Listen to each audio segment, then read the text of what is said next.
Kailangan takman. Ano? So,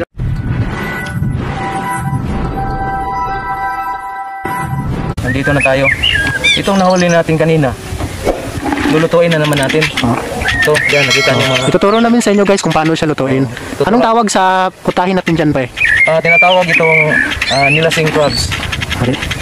So ngayon mga ka-idol, ito yung mga sangkap natin para sa ating nilasing crabs. Sarap-sarap ata yan ha. Tingnan nyo mga ka-idol, meron tayong atsal, meron tayong siling sigang, meron tayong bawang, luya, at saka onion. At hindi na wawala talaga tong pampalasa. Pampalasa, pangpasarap, magic sarap. Alright. So ngayon meron pa tayong tanduay, meron tayong vegetable oil, saka meron tayong Sprite. Ayan. So ngayon meron tayong suka kasi ito yung sausawan natin mamaya pag naluto na tong nilasing crabs natin na lulutuin natin ngayon. Okay. So as you can see guys, ito yung mga ingredients natin, tanduay. Tapos ito yung mga mga sangkap.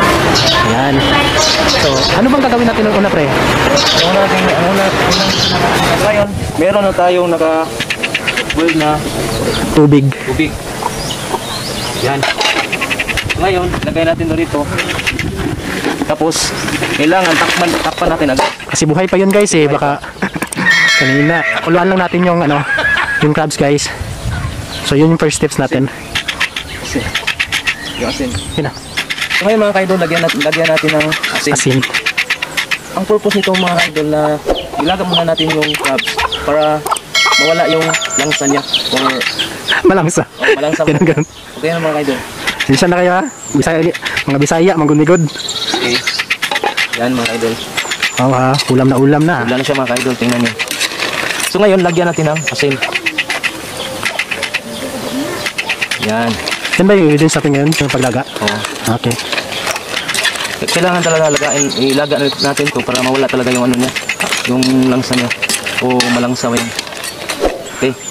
Actually guys, simple lang to eh. Kaya nyo, kunin nyo ito gayahin. Paano siya lutuin? So ngayon mga ka-idol, gagawa na naman tayong pangsawsawan para sa nilasing crabs natin. Okay, so ano ba yung, anong mga ano yan pre? Ito yung ingredients nito. Luya, atsal at saka onion. Onions. Then lagyan natin ng suka. Ito yung sausawan natin mga ka-idol. Okay. Tapos lagyan natin ng asin. Kunting asin. Kunting asin lang mga ka-idol. Okay. Ito yung gagawin nating pangsawsawan mamaya pag kaluto ng ating nilasing crabs. Guys, pwede naman to pagkatapos na magluto ng crabs. O pwede nyo siya gawin at pwede rin before maluto kasi sausawan lang naman to. Tama yan. Okay. So guys, after 5 minutes, 5 to 10 minutes lang to guys, depende kasi yun sa volume ng apoy mo. Okay, so ito kahoy lang, so hindi siya ganun kaano yung apoy. So pre, anong susunod na ba yan? Okay. Tingnan nyo guys. Ayan yung guys. Ito lang, mga idol. Pagkitan yung plancha.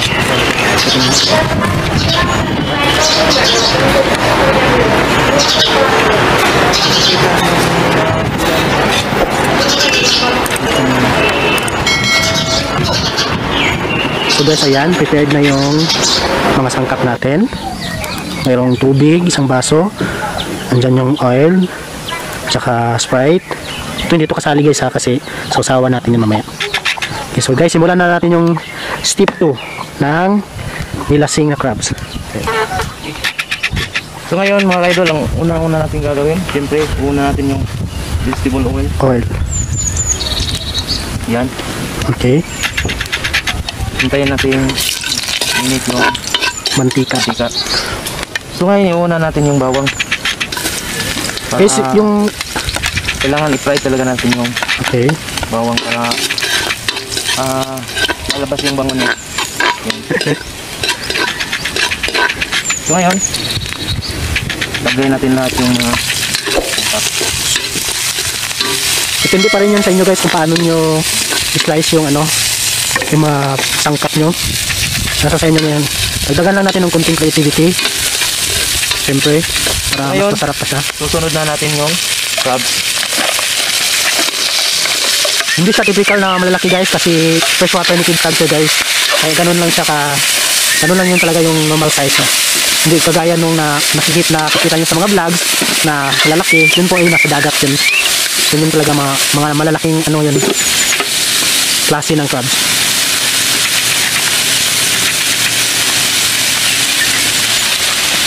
So ayan guys, takpan na natin. Okay. So ngayon, mga idol, isusunod natin yung tanduay at Sprite. So ayan guys, nilagay na natin ang tanduay. talagang yung pagkatanga ito. Tanduay, ganun talaga guys. Ayan, Sprite. Kaya malalasing. Tanduay. So mag-expect na kayo guys na malasing yung crabs na yan. Joke lang ha. Sarap-sarap ito ha. Kaya nga tinatawag kung nilasing na crab kasi may tanduay at saka pang chasers yung tanduay o yung Sprite. Yan lang kasimple mga ka-idol. Guys, pwede nyo ito gayahin ha. O, lagyan pa natin ng matik salap at saka yung asin. Okay, lagyan natin ng konting asin guys. So lagyan natin ng kunting asin. Yan lang. Guys, pasensya na kayo, hindi ganun kalinaw yung mga ano namin kasi naka-mask kami. Tapos wala din kami yung microphone. Okay. So ngayon, takpan muna natin. Hintayin natin mawala yung sabaw niya. Okay. Yung So takpan muna natin guys hanggang sa mawala na rin yung sabaw. Konting sabaw niya. Yan. Okay, yun na. So ngayon mga ka-idol, lutong-luto na yung nilasing crabs natin. Okay. Kain na natin mga ka-idol. So ayan guys, after 15 minutes, Tingnan nyo mga ka-idol, wala na siyang sabaw. sabaw. Kailangan talaga mawala yung sabaw niya. Yan. So, kain na natin. After 15 minutes po, ayan na. Lutong-luto na.